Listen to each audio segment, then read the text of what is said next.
It's hot today. Hot today? And that means only one thing. That it's summer. And that means that it's the end of the year for me. And you.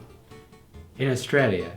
But you're probably watching this in the Northern Hemisphere because Australians don't really watch my channel. Well, not a lot of my audience is from Australia. It has nothing to do with the topic of this video.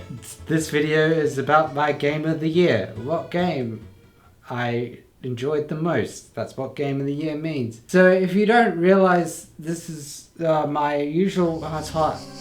It's hot. It's hot. I can't speak. I can't formulate sentences. For those who don't know, I don't do the game of the year just for games that are released this year, because I ain't paying $100 and something for a game. Unless it's, you know, Banjo 3. But I probably did play a lot of modern games, more so than any other year this year. So my rules for Game of the Year is it doesn't matter when they came out, I just have to finish it for the first time this year. And then I list all the games that I've finished and then I rank them.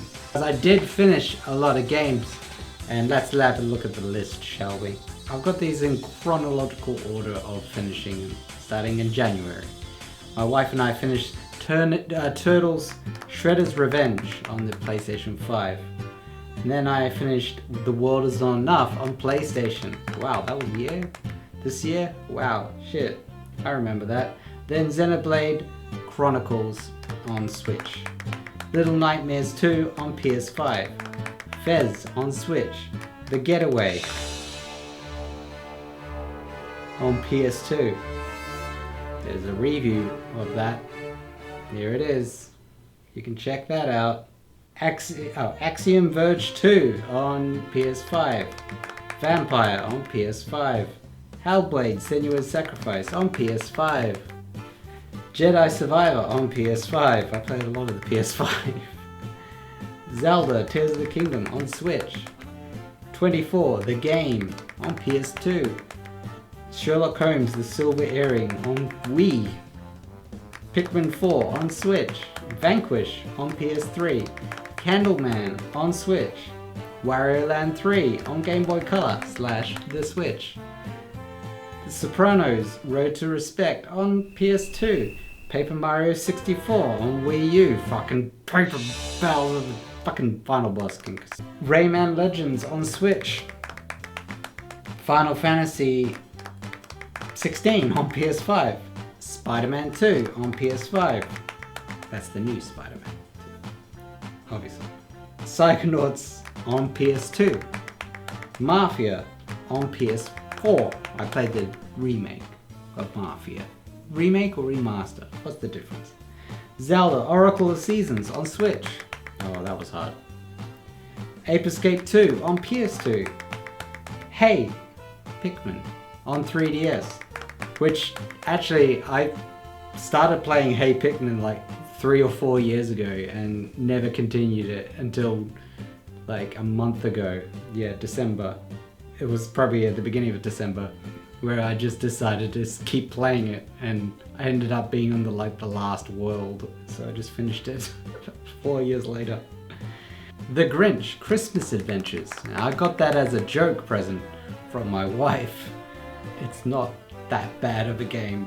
I saw a Let's Play of it. I didn't watch the Let's Play, but the title said The Grinch Christmas Adventures is a terrible game or something like that. It's not. It's not a terrible game, but I think, to be fair, my standards have dropped, and it's probably a bad game. But I liked it. I didn't mind it. I went from I liked it to I didn't mind it. There's a big difference. So I finished it. Finding Nemo on the PlayStation 2 was the last game that I finished in 2023. Finding Nemo is a pretty good game. That was a surprise hit. Another surprise hit that I bought as a joke for myself. It was like $3. I saw it in Sex, which is a retro game shop. It's called CEX. But anyway, I'm sure British people and fellow Australians know what Sex is. The shop. but I'm sure other shut the fuck up. Yeah, I saw Finding Nemo like a bunch of times in this sex shop. And I was gonna buy it, and I just kept going, nah, not gonna buy it, not gonna buy it. And then the other day, it's $3. I was like, alright, buy it. Tried it. Pretty good game. Spoilers though, it's not in my top 5. I'll tell you what my top 5 is for this year. But first, I'll give some runner-ups, I guess. Some honorable mentions. I guess you call these the 6 and the 7s. I'll say Pikmin 4 was definitely a runner-up. I actually really enjoyed Pikmin 4. It's probably my favorite one out of all the Pikmins. Is it? Pikmin 2 is really good. I don't know. But I think they're tied. But Pikmin 4 it was good. Really good. And I'm just happy to see Pikmin coming back as well. So that was a runner-up. Ape Escape 2 was another runner-up. I fucking loved Ape Escape 2. I loved Ape Escape 1. Here's a review. Yeah, I loved Ape Escape 2 as well. It just added great things to the first one, and I'm in love with the series so far. I can't wait to play Ape Escape 3. So that's another runner-up. Surprise hits though, I guess that could be a category. Surprise hits would be Finding Nemo, of course, and I mentioned that. And probably 24 the game. That was surprisingly good. I really enjoyed it. Like I had a lot of luck this year with licensed games based on TV shows and movies that were pretty good, better than what I was expecting, because usually those kind of games suck. But on the PS2, maybe not. Maybe PS2 was the only generation where they didn't suck. They were decent. So yeah, I enjoyed Sopranos Road to Respect. It's probably considered a really bad game, but I don't think so. I don't think it's a bad game. Here's a review. So number 5 will be Xenoblade Chronicles.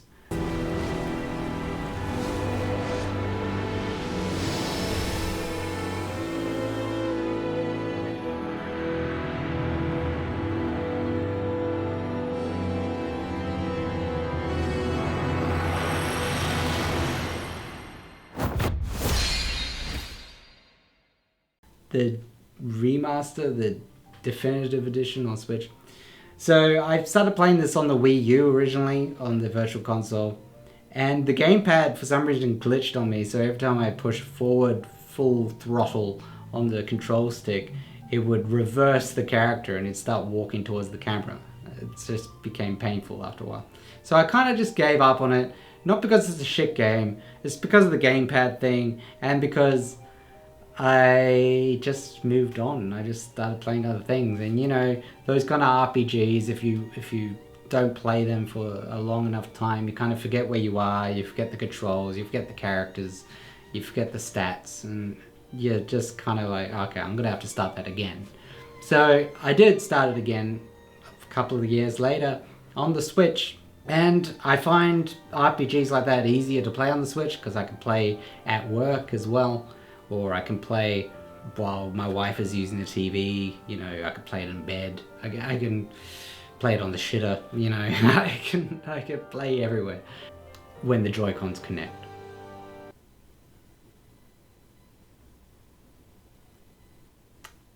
But the game itself, brilliant. I loved it. I love the characters, I love the voice acting, I loved how they fixed Shulk's the goofy face from the original.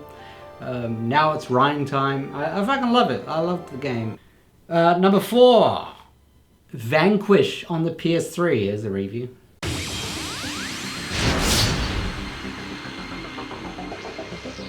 Fucking amazing game. So fun to play. Absolutely fun. If you really want my in-depth thoughts, you check out that review. Got some comedy, got some stuff for ya. That's what I do on my channel here. So when I can get over my depression and self-sabotage. Vanquish was, yeah, very good. good voice acting, very cheesy, great gameplay. The game is fun. It's just a fun game, fun shooter. I loved it. Sega, well done. Was it Sega? Sega published it. I think Platinum Games developed it. Yeah. Nah, good game. You should play it. Vanquish. Number 3 is gonna shock some people.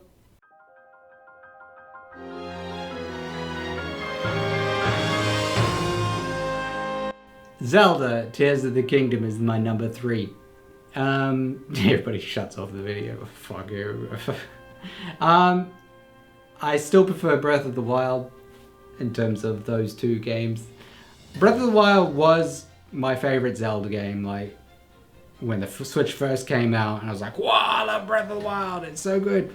And then I kind of sat and thought about it after I finished it. I was like, is it my favorite? I don't know. Is it? I enjoyed it, but no, probably isn't. Ocarina of Time still my favorite Zelda game. Everybody's like, oh, I'm really unsubscribing now.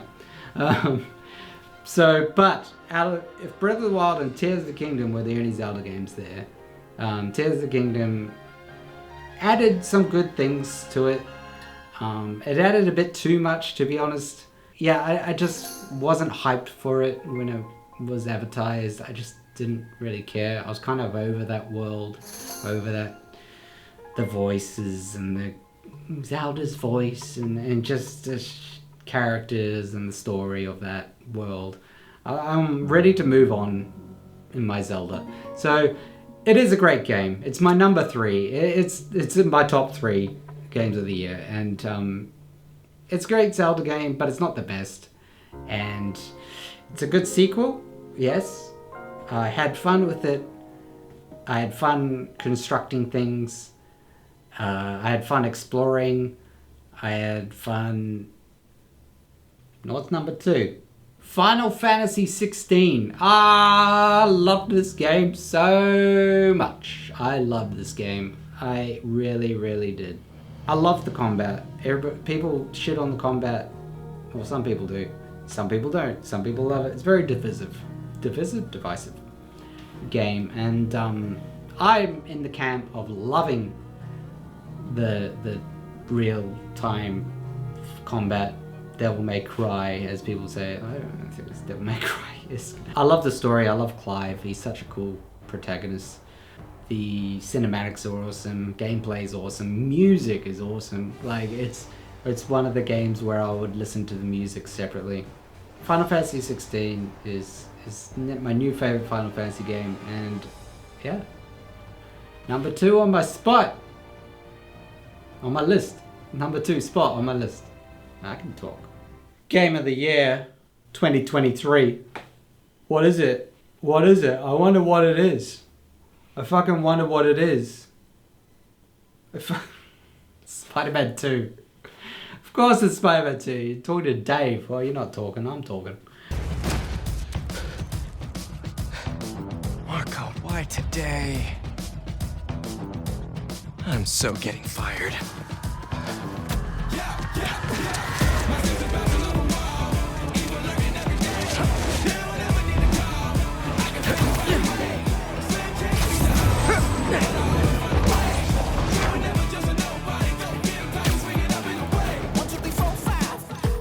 Principal Evans already hates me for being late this morning. Bro, I told you to be on time. But, you know, Spider-Man 2, awesome. Awesome game. Fucking amazing. So cool. Playing as Spider-Man again, playing as Miles. The story was awesome. It was emotive. I enjoyed the story. I enjoyed the Venom parts and Kraven.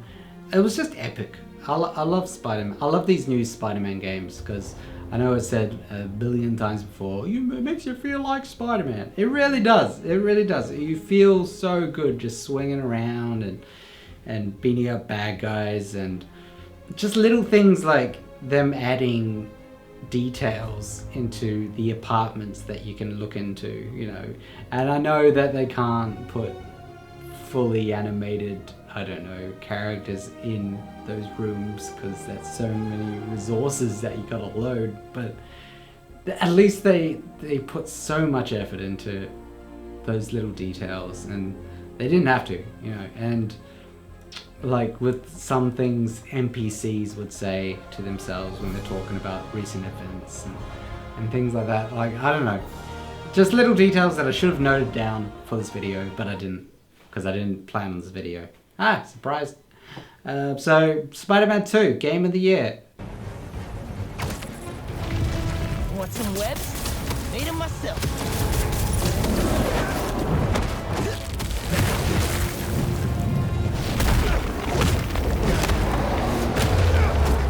Somebody order some water!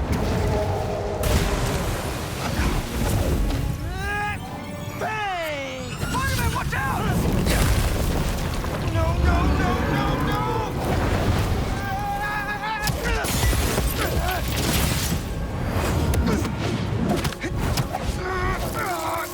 You okay? I'm working on it!